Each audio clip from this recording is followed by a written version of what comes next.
habits so that we can indeed thrive, not just survive. We live in a culture, as we mentioned last week, we live in a culture that is addicted to acceleration, to keep on going, pushing. And if we don't take these times periodically to stop and say, okay, is this the life we want to live? Are we making the choices we want to make so that we can thrive? Then we get sucked right into that and just on down the chute. So we have to be like that fish that swims the other way. And sometimes that means we have to stop and look intentionally at what we're doing. Otherwise, it gets stolen right out from under us. I had an experience with being stolen, having things stolen right out from under. I was shopping, this is several years ago. I was just tootling along, everything was great, and I happened to be browsing in this middle section in this big store, probably at Target or something, and just browsing in this, and this guy comes up and asks for help. He wanted to know something about some product or something I was looking at. So, we're supposed to be friendly and nice and helpful. So sure, I'll pause what I'm doing and answer his questions and engaged. And he was so thankful and everything was great. And I went on my way shopping. Filled up my cart, got up to the counter, reached into my purse, which had been sitting in my cart, open. I went to go get my wallet, and there, of course, was no wallet there. Now, I'd have to actually go back and look at cameras of the store to see, indeed, if my theory is correct. But from what I heard that was happening around that area, if you have one person that distracts you, another one comes along and does the stealing out and moves on. And so my wallet, I had left my purse open. I'd left it on the front part of the cart. It was right there. I was way too trusting. And so after that, I'm thinking, man, after the shock wore off, I'm like, how stupid was that? I wish I'd kept my eyes on my purse the whole time. I wish I'd had my purse with me. How could I not have thought about that? If only I kept it under control. Unaware, completely unaware, while I was going about my life, that something big was missing and I was going to be paying for it eventually. If only I had been more diligent, then maybe that robbery wouldn't have happened. Well, I think about our lives. A couple decades forward, and I'm thinking this is so applicable because we allow far worse to be stolen right out from under our eyes every day. Our peace, our joy, our breathing space for God, for each other, for life to be experienced at a deeper level, because these are gifts that God gives us, and He wants us to enjoy and embrace them fully, an abundant life. And we just kind of casually leave them out in a cart, open, wide open for them to be stolen out from under us by the culture, by the schedule, by the pressures that are around us. Now, it seems that the only time we actually do realize that our peace is gone or our joy is missing is when something that we used to have control over, suddenly starts to unravel. And suddenly we're stressed, we're frustrated, we're overwhelmed, and so we reach down into our internal reserves only to find that it's empty. We want a new perspective, we want energy, we want that backup joy plan, and there's nothing there. It's been stolen. And I think we have evidence in Scripture that says there is a force, a dark force, the enemy of our souls, that is always seeking to devour, seeking to rob us blind. And I think that has to do with our peace and joy as well in our lives. And sometimes it's because of our own neglect, in which we are blinded then. So we're going to revisit this from time to time, and this is a series that we're on breathing. We're going to look at how do we regain control of things that we're losing grip on, and how do we protect those things that we value in our lives. Last week, we talked about the first point was awareness. We have to be aware before we can do anything about it. You can't free slaves if they aren't aware that they are slaves. Are you aware that you need more space or more margin in your life? And this week, we're going to be focusing on just say no. Just say no. It's so easy, right? We can just go home. We'll just say no. hopefully we'll get some tips this week. We're focusing on Sabbath. Sabbath, the principle of Sabbath. Now, Sabbath, we know of Sabbath as a day, but we're talking about Sabbath as a principle, a life orientation of how you operate. Sabbath that is incorporated into your daily, your weekly routine. Shabbat, a Hebrew word for Sabbath. It means to cease, to stop, to pause. So these are all active commands, right? To cease, to stop, to pause. In order to experience the gift of Sabbath rest, we have to do something. We have to choose to make a decision about something, an active command to cease, to stop, to pause. Now, we're aware of the Sabbath principle in the Old Testament, and there's several references with Jesus in the New Testament, but we're going to look at two. Exodus 20. Exodus 20 is the first one. And Exodus 20, I just want to read a couple of the verses of that command. It's remember the Sabbath, verse 8, remember the Sabbath day, and it goes along and gives all the details about it. Then you go to verse 11, you're talking about remember the Sabbath day, for in 6 days the Lord made the heavens and the earth, the sea, and all that is in them. But he rested on the seventh day. Therefore, the Lord blessed the Sabbath day and made it holy. And so when Sabbath is introduced, it's introduced as a foundation to this world. This world was made complete and whole, and that completeness and wholeness included rest. Built in to the very foundations of this world was the need for rest.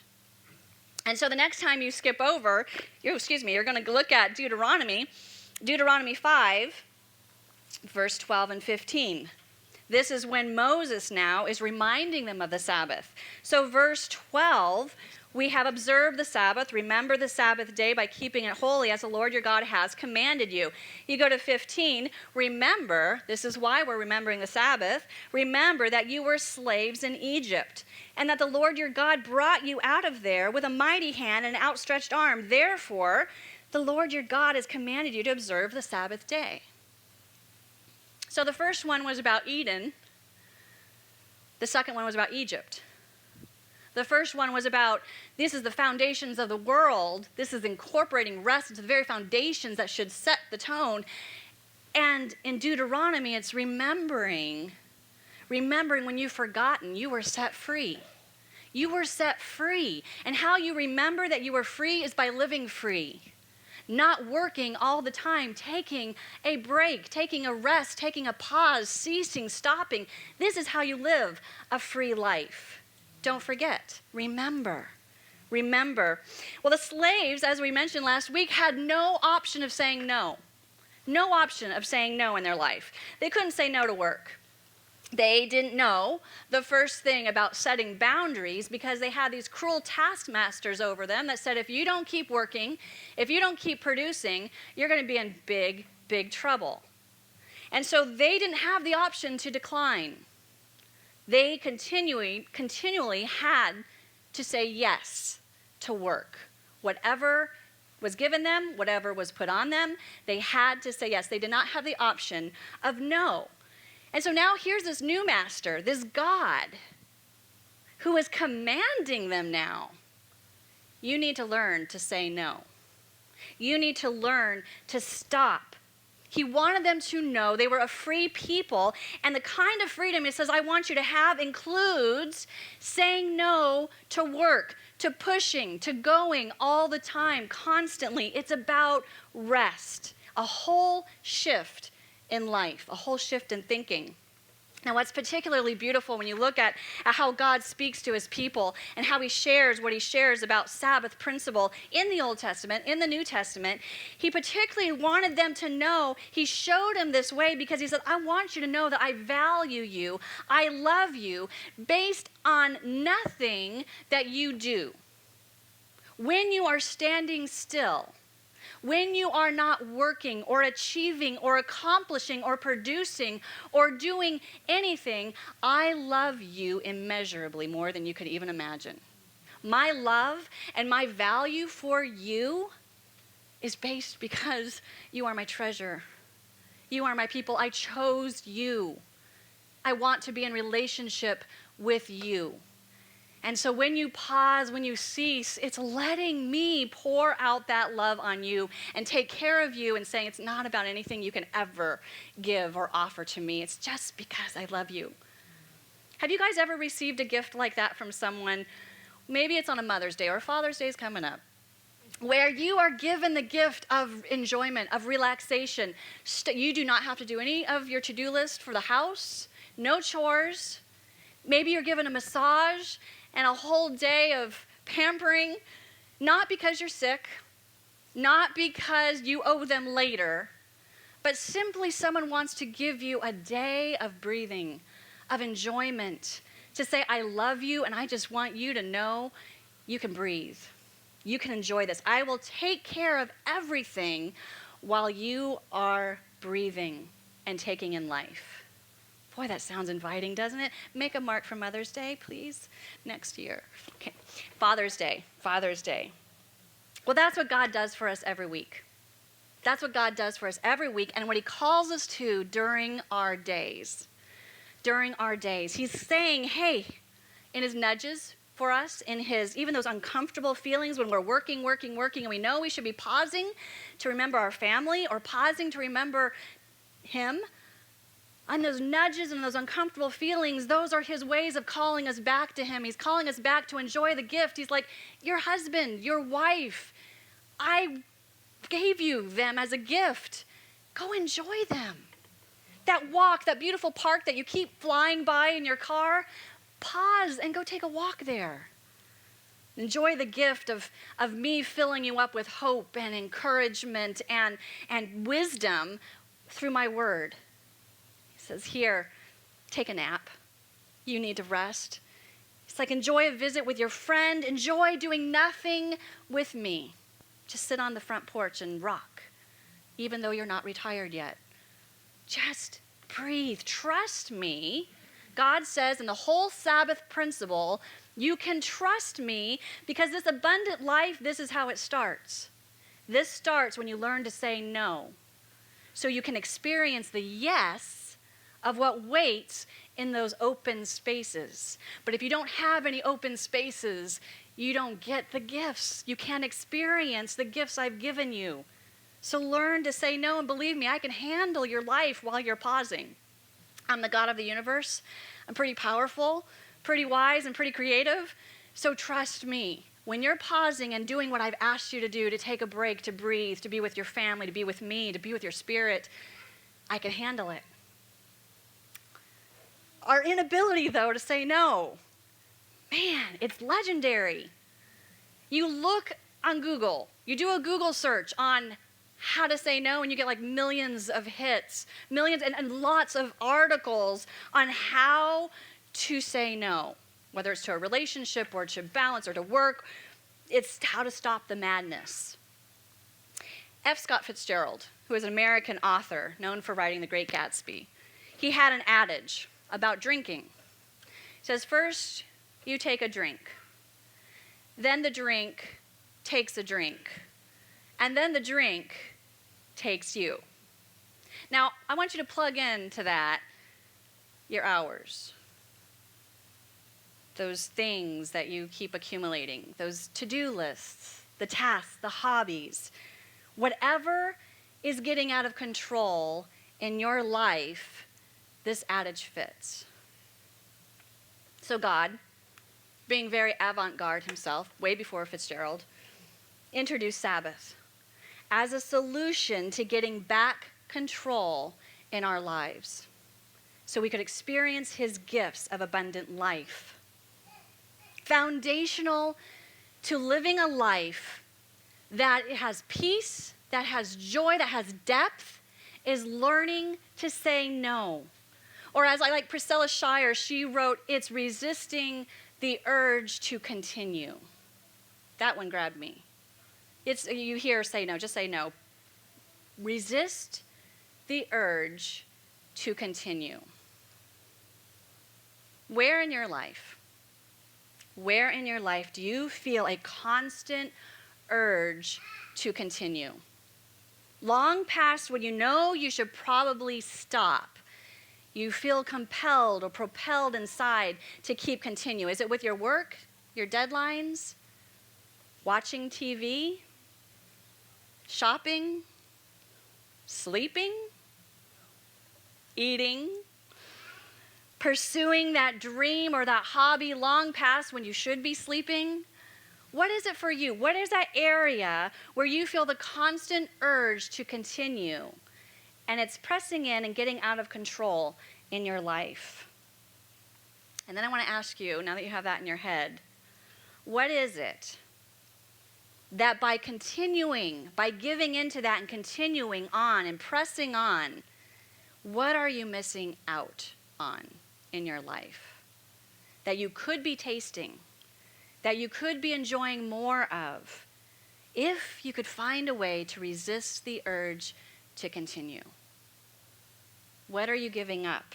Time with family? Your friendships? God time? Solitude? Exercise? Cooking healthy meals? Memory making? Whenever you switch something for something else, something has to give. If you're holding on to something, you're missing out on something else. So what is it when you resist the urge to continue that you could then grab a hold of in the spaces that get created? We talked about boundaries last week, and I related it to the hot tubs, the natural hot tubs in New Zealand in the sand, and how if you dug the sand out and you piled it up on the side, then you could sink down into the hot tubs, the natural hot water that was right on the beach in New Zealand. Beautiful experience. Learning to say no or resisting the urge to continue is one of life's most basic and necessary boundaries. If we can learn to master saying no, then it will help keep the sand in our lives from caving in on us.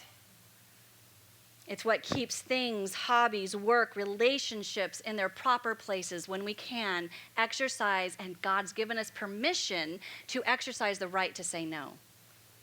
As a little side note, when things are not in their proper places, when we let them have control of our lives, when we bow to their demands and we can't say no, that's essentially letting those things in our life become our gods. Anything that rules over our lives becomes a god unless it's God himself. Ancient history, people who worshipped idols made out of metal or wood, and we're like, oh my goodness, who would ever do that? They sought out these idols for peace and joy and health and fruitfulness and production in life, and that was their answer. And God, the living God who's all wise, all loving, who has all the solutions, he's looking down, he's like, really? I'm the one that can make those things happen in your life. Don't give in to those things that you think will bring you joy, that you think will bring you peace, that you think will bring you contentment, fulfillment. It's me. And so he asks us over and over, what are you doing? Are you depending on those? Come depend on me.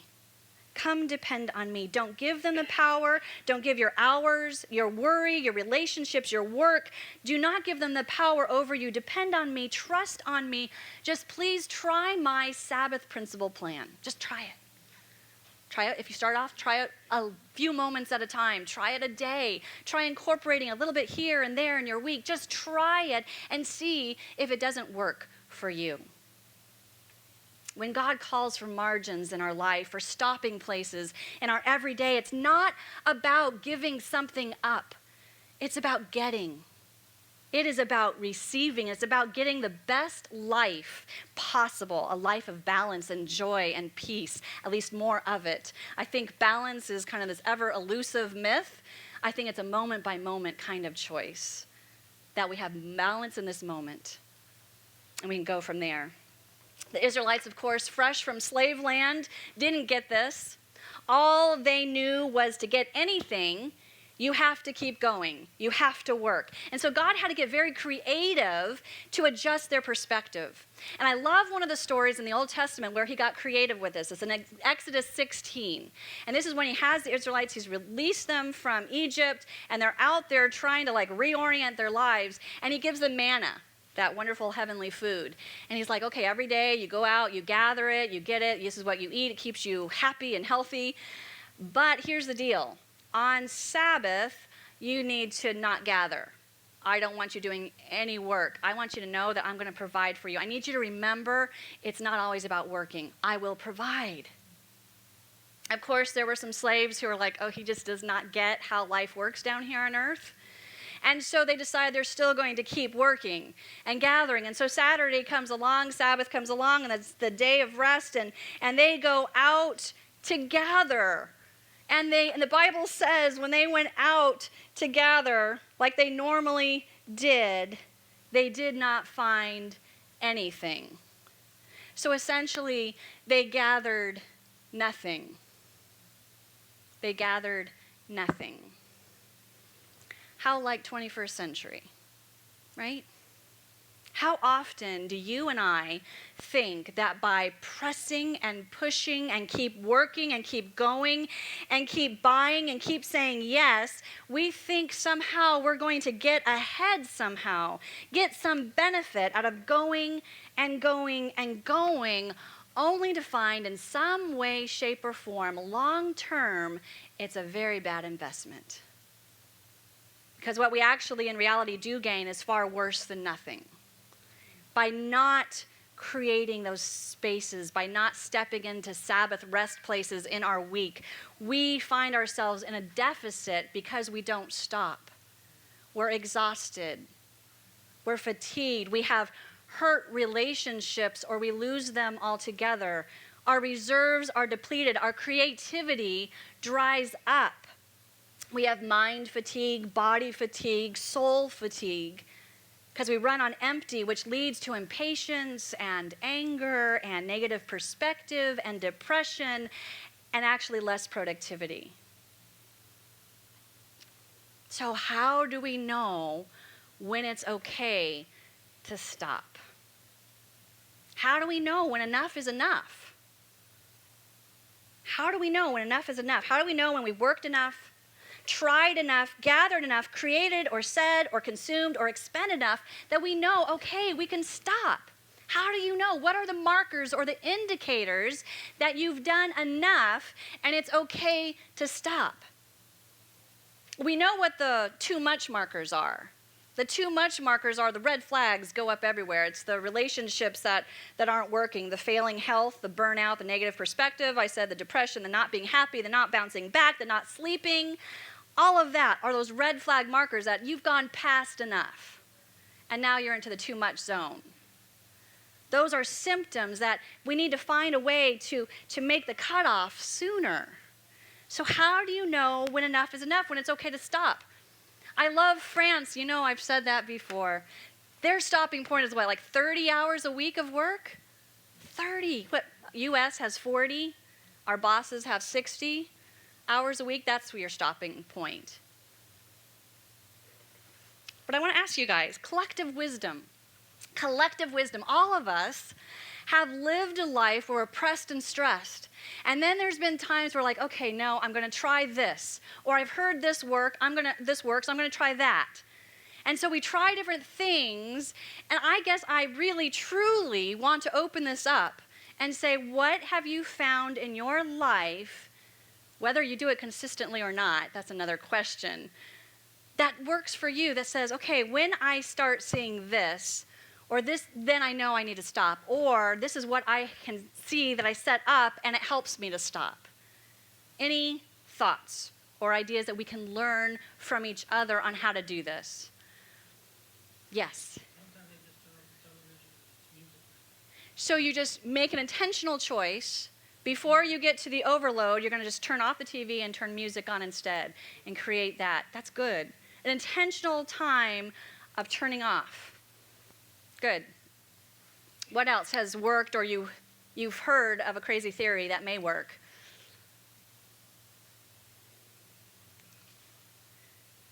Maybe that's why we're talking about it. I don't know. Yes? I decide what's priority and what is not. First. So setting those priorities. You guys remember when I did that illustration with you put the big rocks in first?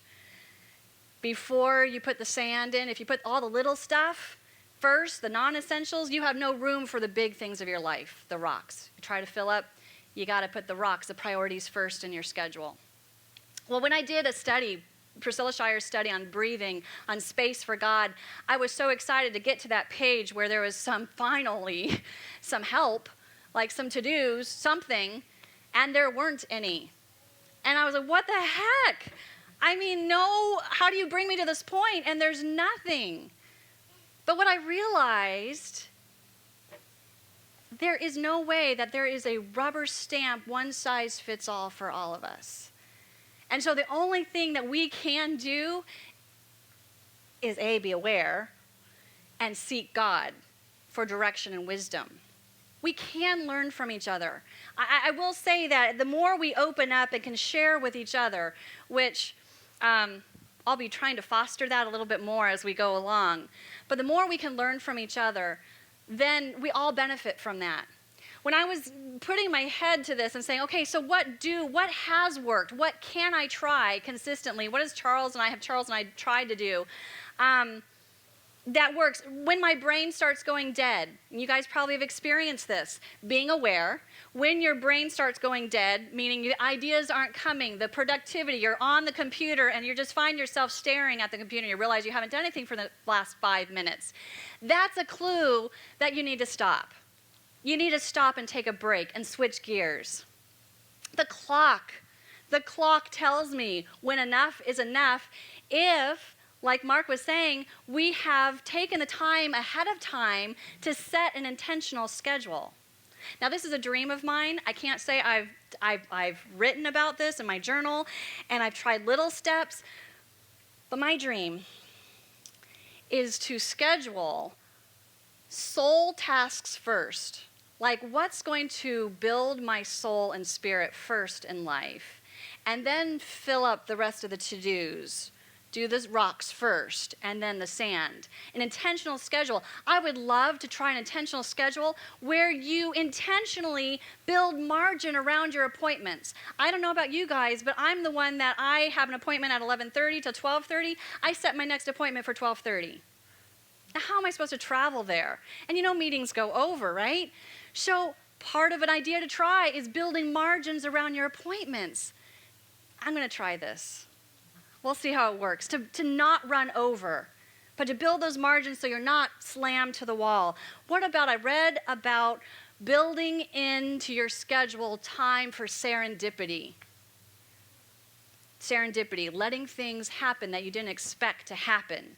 So if your life is constantly scheduled or constantly pressed to the wall, then how does God surprise you with delight? How does he allow you to even see the person across your street or next door to you in your neighborhood or next to the cubicle that you're working in? How does he break through if you're so focused, boom, boom, boom, boom, boom? He's like, I have this great serendipitous experience, this joy, this delight, this person I want you to meet. But when we cram our schedules so tight, we don't allow for that creative God to get into us, to create opportunities. And the last one is accountability. Charles and I have actually started, this is the one thing we've started to do, is meet with another couple. They don't go to our church. We meet with this couple, and we're going through this book called In Praise of Slowness. And we had dinner together, and we were talking about our crazy schedules. This is before I started the series.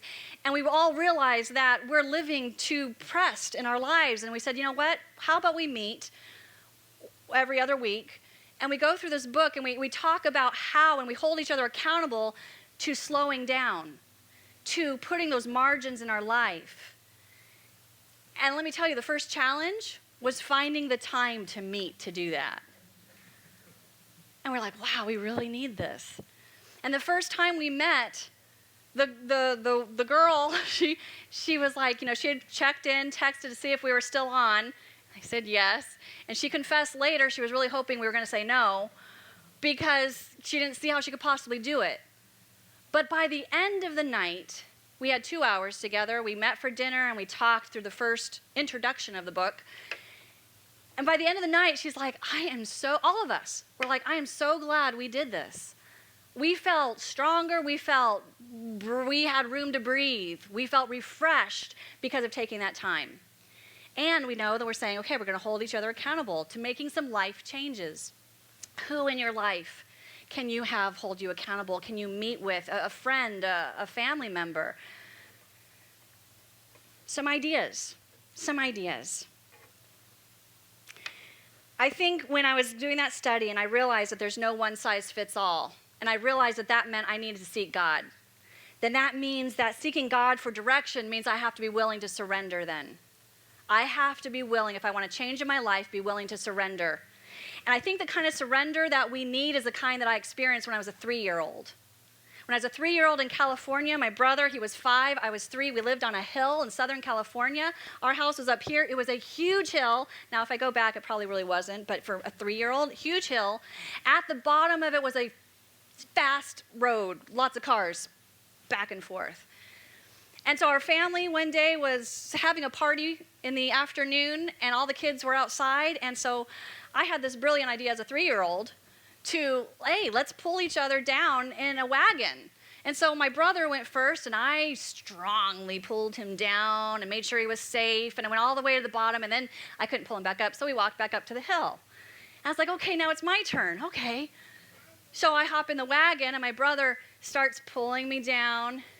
And then he decided to practice resisting the urge to continue, and he let go. And so here I am as a 3-year-old careening down this hill to death at the bottom of the driveway. And I had to surrender. I, as a 3-year-old, had no control. What control I thought I had was wildly out of control. And I had to surrender to the forces around me, which at that point included God. Thank goodness. Because I went down the hill, right across the street. Before I passed, there was a car. After I passed, there was a car. But that moment that I crossed the street in that wagon, there were no cars. I think about when we look at our lives that get out of control. God looks at us and he says, you know what? All that grit and that determination that you have to change your life, to get it back into control, to get a schedule, it's about as effective as a 3-year-old in a wagon careening down the mountain, down the hill. You can't do it. And I think God knows that. And perhaps even brings us to these points of realizing we can't. Because that's at the point where God says, yeah, I can do it. Galatians 5 talks about when we are led by the Spirit, when we allow the Spirit to fill us, there will be lots of fruit that comes out. And one of those is self-control. Self-control. We don't know how to set schedules. The Spirit does. And so the Spirit in us says, let me do it. When you surrender to me, you fill up with me with my word. You wave your white flag of stubborn independence and you come under my flag where you can totally depend on me, and you trust that when you say no, when you stop, when you do what I've asked you to do, I promise I will provide. I will handle what needs to be handled in your life. I will take care of those things that need caring for so you can start to experience abundance in your relationships, in your world, in your spirit with me. There's a saying in Judaism 101 that says, more than Israel kept the Sabbath kept Israel. Sabbath principles, those moments of rest and renewal in our lives, it's not about a legalistic checklist to make sure you're doing what God's asked. It's about giving up so you can receive, you can get the life that God has intended for you and I. A life of abundance, a true life of joy and peace and health, a life that can thrive. The song we just heard, After I Pray, we're going to play that again as you guys are partying. And I just truly hope that you find these moments. If we just talk about this stuff and we don't ever try to apply it, we're going to keep on the same path we've always been on. God has so much more for us. So I hope that you start to be aware of your schedule. You start to be aware of when your energy is depleted, and you start to find ways to say no in your schedule so that you can experience a life that thrives. Stand with me now as we pray.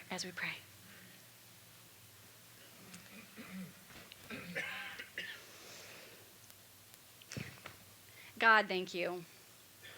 Thank you, thank you. 1,000, 10,000 reasons why we can thank you. This is a huge one.